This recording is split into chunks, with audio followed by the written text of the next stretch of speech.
The video that shattered my love. A forbidden night I was never supposed to see. I remember the sound before I remember the sight. Tires screeching against asphalt, that high, sharp cry of rubber on pavement, the kind of sound that sticks in your chest. That's the last sound I heard as she left, my girlfriend of a year and a half, pulling away in a car that wasn't mine, with people I didn't know, to a place we had always promised to go together. The Grand Canyon. Our dream trip. The one I couldn't take because of work, because bills don't stop for dreams. I stood at the curb with my hands in my pockets, feeling the echo of that sound fade into silence, my heart already uneasy. But let me back up. It started the day before when she came to me with that voice she used when she wanted to soften me, gentle, careful, sweet. "Would you mind if I went?" she asked. Just like that. A trip we'd both talked about for months, but never had the timing for. And suddenly she was asking me if she could go, with classmates. I wanted to say no. I wanted to tell her that it felt wrong, too sudden. But she was looking at me with those eyes that always carried a little bit of light, as if she already knew she'd get her way. So I swallowed the unease and told her it was fine. The next day, when her friends pulled up outside, I offered to walk her out. She looked surprised, almost like she hadn't expected me to want to meet them. That's when I saw him, the driver. Dark hair, confident, too confident. I walked up to the car, shook his hand. Told him to drive safe, because what else do you say to the man your girlfriend is climbing into a car with? He smirked, as if the warning was a joke. As if I was a joke. She slid into the passenger seat and I stood there, helpless, as the car shot off like it was running away from me. That's the moment that's burned into me. The first spark of doubt. The first tug of something inside me, saying, "Be careful." At the time, I told myself I was being paranoid. She loved me. We were unofficially engaged. July was when we'd made that promise to each other, under the warmth of a sky full of fireworks. We weren't reckless kids anymore. We were planning a life. But when you love someone, you notice the smallest fractures. And when she left that day, I felt something crack. I spent the first night pacing the apartment, empty space where her laughter usually lived. My phone quiet. No updates, no messages. I told myself she was busy, distracted by the trip, but the silence grew heavier by the hour. By Saturday, the weight was unbearable. That's when I found him, one of the guys from the back seat, on her Facebook. A stranger, but one of them. I sent the message almost without thinking. "This is her boyfriend. Please respond as soon as you get this." I remember how long those 40 minutes felt, watching the screen, waiting for the scene mark to turn into words. When the reply finally came, hours later, it didn't come as words at all. It came as pictures. I can still feel the cold that swept through me as I opened them. First confusion, then the crushing realization, the sickening recognition. My girlfriend, her hair, her skin, her body, and him, the driver. The smirk. There are moments that carve themselves into you, moments you never come back from. That was one of them. And here's the part that stings the most. I didn't scream. I didn't throw my phone across the room. I kept breathing, slow, steady, as if by controlling my breath I could control the collapse happening inside me. I agreed to meet the guy, the one who'd sent the proof. I don't know why. Maybe I wanted answers. Maybe I needed to believe there was still some mistake, some explanation. But he handed me more than words. He handed me a video. 20 minutes of betrayal. A hidden camera capturing her with him, with the driver. When she came back from the trip, her smile didn't reach her eyes. She acted normal, but there was a shadow over her face, a stiffness in her laughter. I wanted to believe her. God, I wanted to. But the truth was already seared into me. When I confronted her, she denied it. Over and over, until I told her someone else had told me. And then she broke. She cried. She said she'd been pressured, that it was a mistake, that it wasn't what it looked like. I didn't tell her about the video. I couldn't, because knowing it was filmed without her knowledge didn't make the betrayal smaller. It made it darker. So I ended it. Packed her things. Watched her walk out the same door she had once walked into, full of dreams of forever. It's been a week. The silence in this apartment is heavier than it was before. She's gone. Blocked on everything. Back with her parents. But the shadows remain. I don't know if this was the first time. I don't know if the others were in on it. I don't know what was real between us and what was only illusion.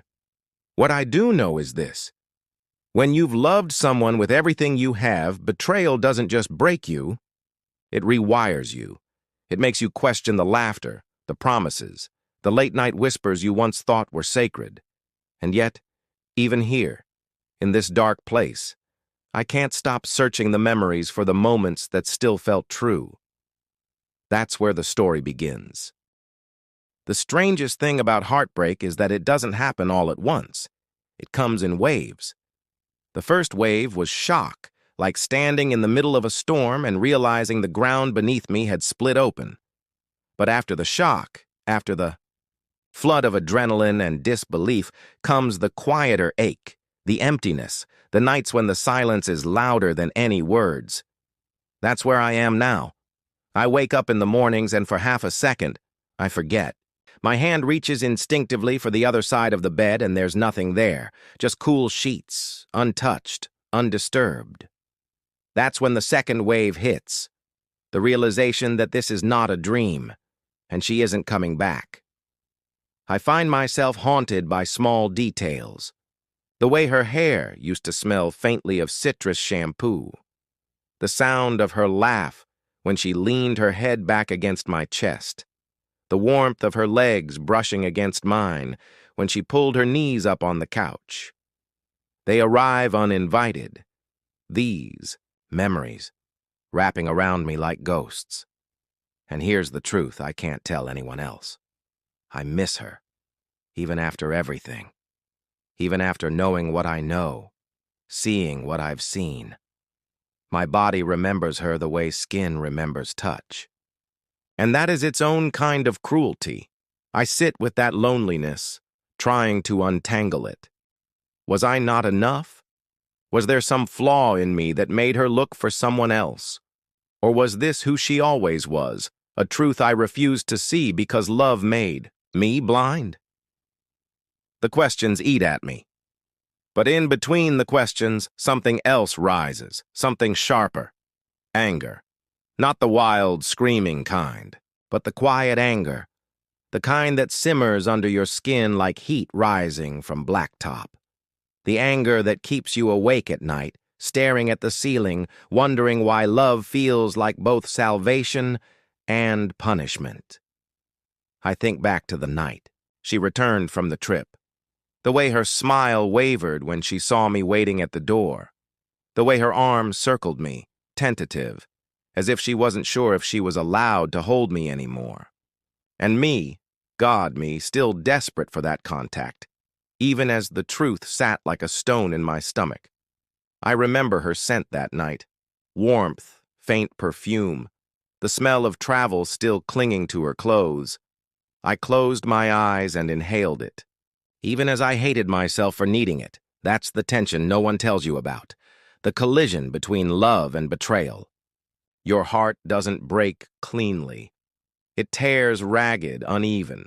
Half of you still longs, still aches, still remembers every soft moment. And the other half wants to burn every trace of her from your skin. I think about the video, the one I never told her I had.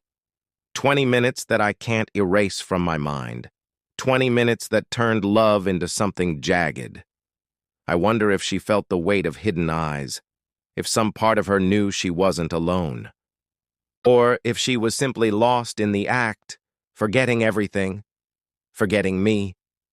And yet, there are flashes of memory that don't let me hate her fully, like the way she cried into my chest when her classes felt impossible, the way she whispered my name when she was half asleep, as if it anchored her in dreams, the way her hand would always find mine in a crowd, quietly, instinctively. Were those lies too? Or were they the truest parts of her? This is where the tension deepens, not with her, but with myself. I am both the betrayed and the one still in love. I am both the victim and the fool. I want to know why. I want to know how. And more than anything, I want to know if any of it was real. There are nights when I imagine confronting her again, not with rage, not with accusations, but with the questions I can't silence. Did you love me even then? When you kissed me goodbye at the curb, was there still love in your chest, or had you already left me? Sometimes, in the dark, I rehearse what I'd say. The words slip from my lips like confessions. You broke me. I would have given you everything. Why wasn't that enough? And then silence. Silence that stretches until I feel my own pulse in my throat. I keep circling back to that night before she left, her eyes wide and earnest, asking me if I'd mind. I replay it again and again, searching for clues I missed. Was there guilt hiding there, or just excitement? Did she already know what she'd do, or was it decided later, somewhere between the desert skies and the canyon walls? Every detail feels heavy now. Every moment feels like a puzzle piece I can't quite fit. The loneliness sharpens. Friends ask why we broke up, and I lie. I say it didn't work out. I say we grew apart. I keep the truth locked inside because how do you explain betrayal that deep without bleeding in front of everyone? So I bleed in private. I whisper the story into the walls of this empty apartment. I tell it to the ceiling at 3 a.m. I shape it into words that never find ears, because saying them out loud makes it feel too raw, too permanent. But maybe that's why I'm telling you now, because the truth is too heavy to carry alone. And maybe if I spill it into the air, if I let the sound of it fill a room, I won't feel so crushed under it anymore. This isn't just about her. It's about me. About how love can make you feel infinite. And betrayal can make you feel smaller than a shadow.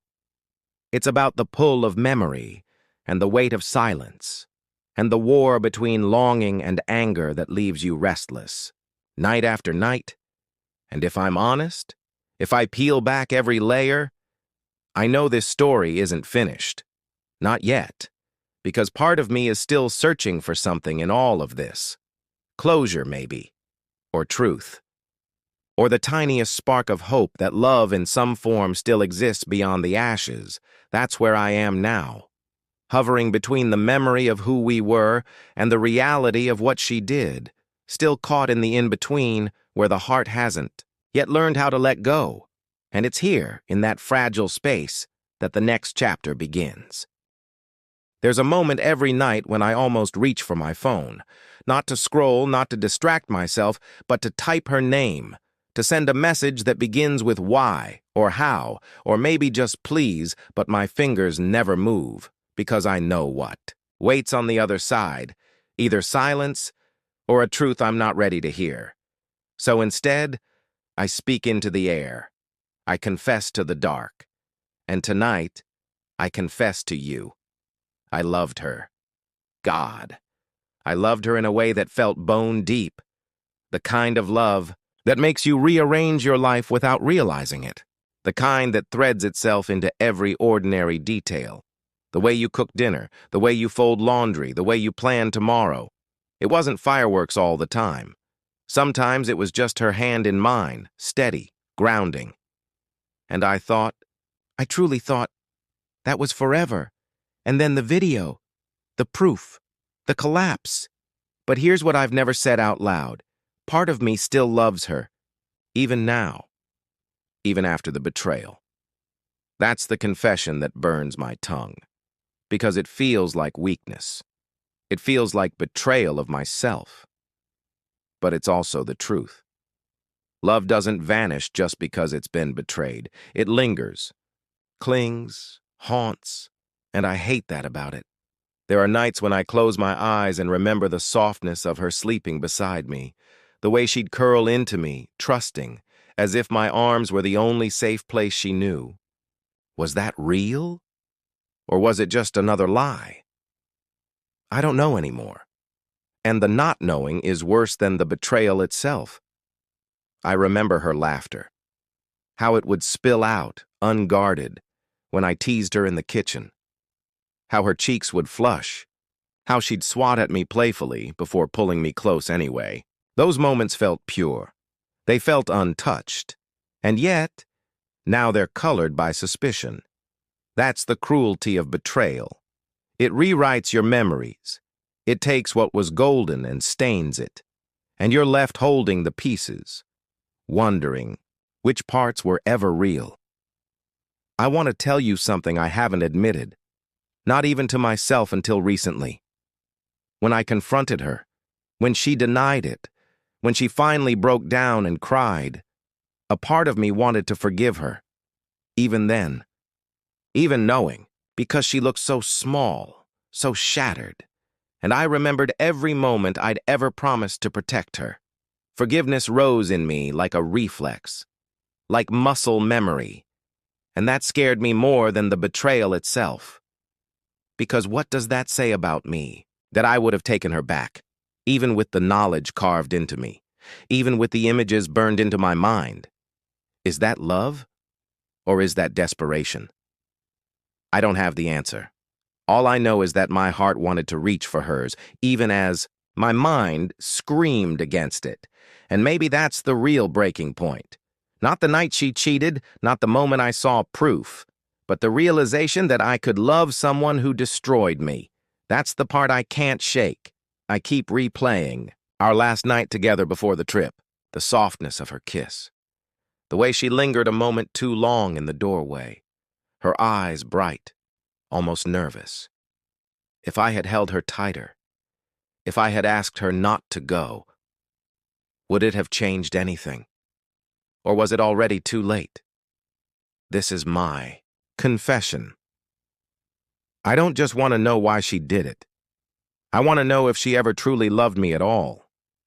If the nights we whispered dreams into each other's skin meant something. Or if I was just a placeholder, a convenience, until temptation came knocking. Sometimes I whisper the questions aloud, just to hear them in the air. Did you love me? Was I enough? Or was I always temporary? The walls don't answer. The silence presses in, but saying it, letting it out instead of swallowing it, feels like a release. Like a wound being cleaned, even if it still stings. There's something else I need to confess. Something I haven't dared say to anyone. When I think about the man in that car, the driver, the smirk, the one who took her from me, I don't just feel anger, I feel envy. Because for a moment, he had what was mine. For a moment, he was inside the world I thought belonged only to us. And that envy curdles into shame. Because I hate him, but I also hate myself for caring. I imagine what I would say to him if he stood in front of me now. Maybe I'd laugh, bitter, and ask if it was worth it. Maybe I'd demand to know if he knew she belonged to someone else. Or maybe I'd just stand in silence because sometimes silence is heavier than any words. But deep down, the person I really want answers from is her, not him, not anyone else. Just her. Because only she can tell me what was real, and yet, I know I'll never get that truth. Not fully. Even if she swore it to my face, how could I believe it now? Trust is a vase once shattered. You can glue it back together, but the cracks will always show. So here I am, speaking it into the dark, into the air, into your ears. My first confession. I loved her more than I've ever loved anyone. And even now, even with all the jagged edges she left in me, part of me still does. And my second confession, I don't know how to let go. I don't know how to move on when love lingers like a scent in the room long after the person is gone. I don't know how to scrub her from my skin, from my mind, from the life we built together, so I confess it here, in the only way I can. Because maybe speaking it aloud is the first step. Maybe the truth, once unburied, loses some of its weight, and maybe, just maybe, in the act of confessing, I can begin to heal. That's where this part of the story ends. With a whisper, a confession, and the fragile hope that naming the pain might be the first step toward surviving it. There's only so long you can hold a wound closed before it tears open. Tonight, mine tears. It's past midnight. The apartment hums with silence, every corner sharp with absence. I've been staring at the ceiling for hours, chasing the same thoughts in circles, until they crash into each other like waves against rock. And suddenly, I can't keep them inside anymore. I sit up, swing my legs to the floor, press my palms to my face. My chest feels tight, like it's too small for my heart. And then it happens. Words spill out, raw, trembling, not whispered this time, not cautious, but loud. Broken. Why? My voice cracks the air, startling even me. Why wasn't I enough? Why did you throw us away? I don't care that she isn't here. I don't care that no one's listening. My words ricochet off the walls, a confession turned into accusation. You promised me forever. Do you remember that night? July, fireworks exploding in the sky, and you in my arms whispering, yes, yes, yes. Was that a lie? Or did you mean it then before he showed up? The air feels heavy, electric. My pulse thunders in my ears. I pace the room, barefoot on cold floorboards, anger and grief tangled into one. My hands shake, my throat burns. I would have built a life with you. I would have given you everything. And you gave me this. Do you know what it's like to see the proof? To watch the person you love more than anything choose someone else? To feel your world collapse in 20 minutes of footage? I slam my fist against the counter, the dull thud echoing. The pain is grounding, almost welcome, and then softer, broken. I loved you. God, I loved you. Silence again. Except now it's filled with the sound of my own breath, ragged, uneven. This is the breaking point, not just because the anger finally has a voice, but because I can't hide the other truth anymore, the truth that terrifies me more than her betrayal. I still want her, even now, even knowing. My body aches for her warmth. My mind replays her laughter. My chest longs for the way she used to curl against me when the world felt too heavy. Love is cruel like that. It doesn't die cleanly. It lingers in your bones, even when it poisons you. I sink onto the couch, bury my face in my hands. The tears come then, uninvited, unstoppable, hot, relentless. I let them. For once, I don't choke them back.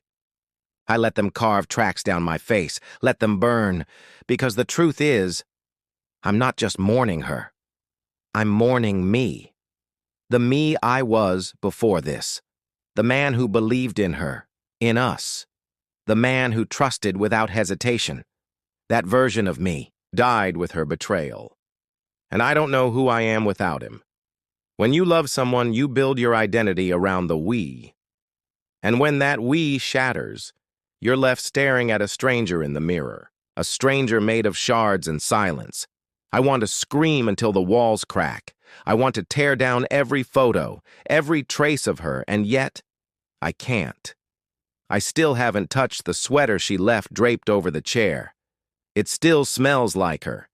It's pathetic, I know, but I walk past it every day, and part of me waits for her to walk in, slip it on, smile at me like nothing happened.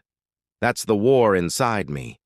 The part that hates her, and the part that still aches for her. The part that wants to erase her, and the part that can't let go. I lift my head, staring at the empty room, and my voice comes again. this time softer. A confession, not to her, not to anyone, but to myself. I don't know how to live without you. And there it is, the truth I've avoided all along, the one that sits like a stone in my chest. I'm not angry because she betrayed me. Not entirely. I'm angry because she left me with nothing. No closure, no answers, no way forward.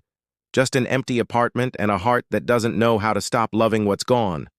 The breaking point isn't rage. It isn't grief.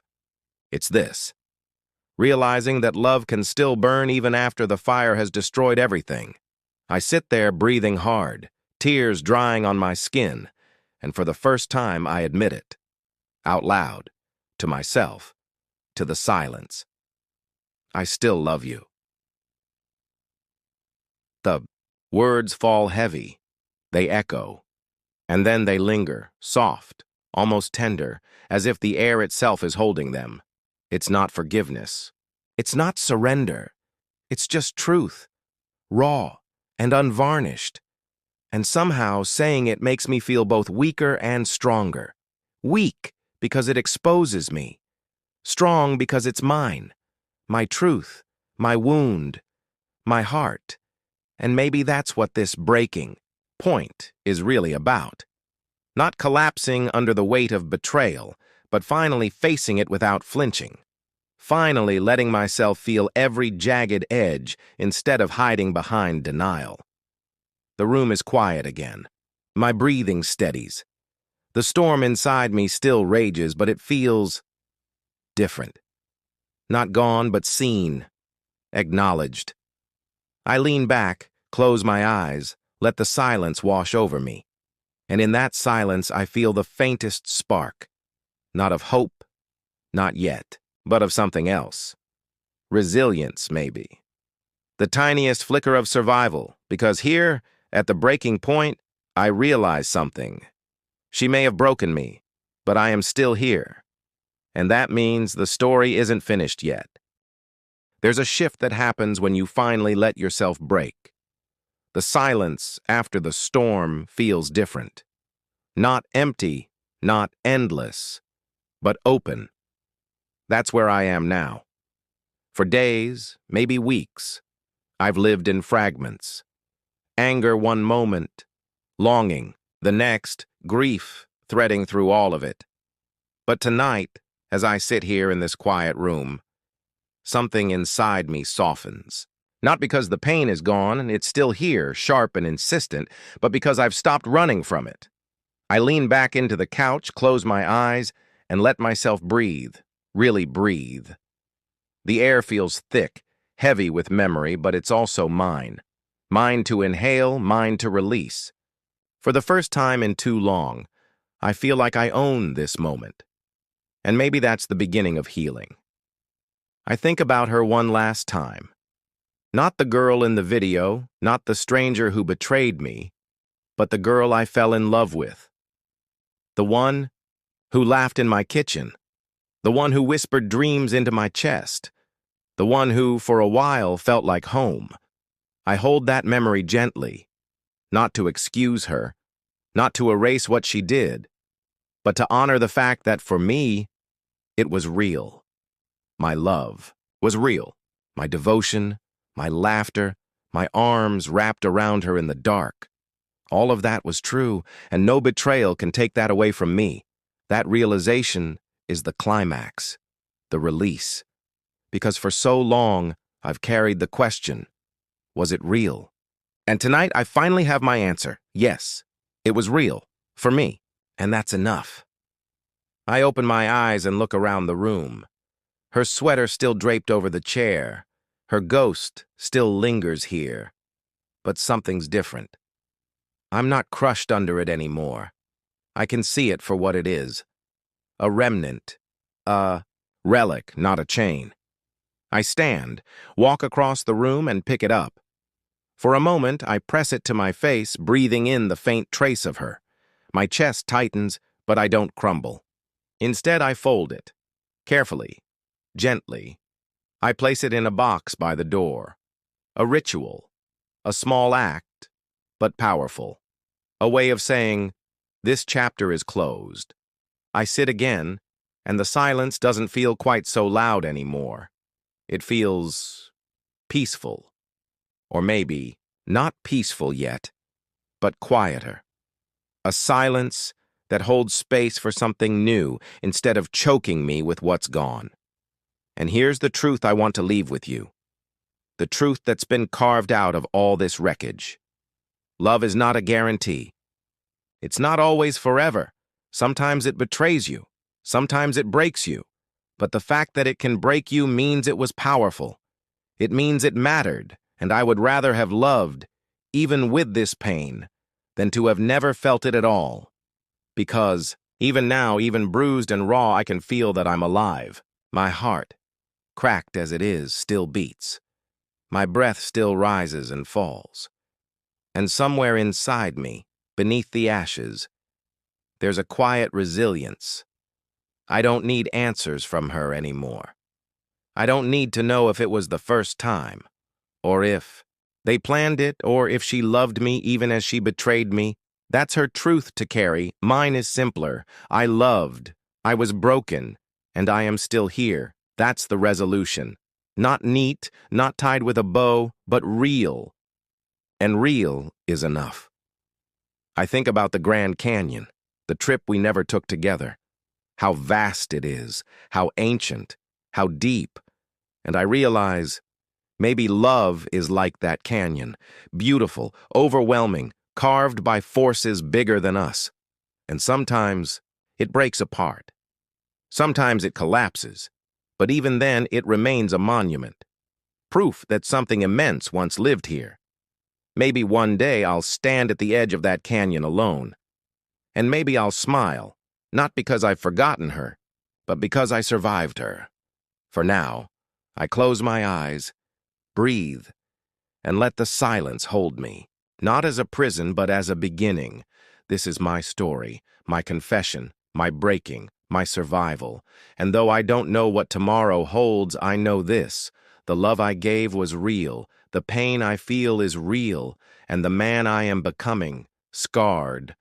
Yes, but stronger, is real too. And for the first time since she left, I believe that's enough.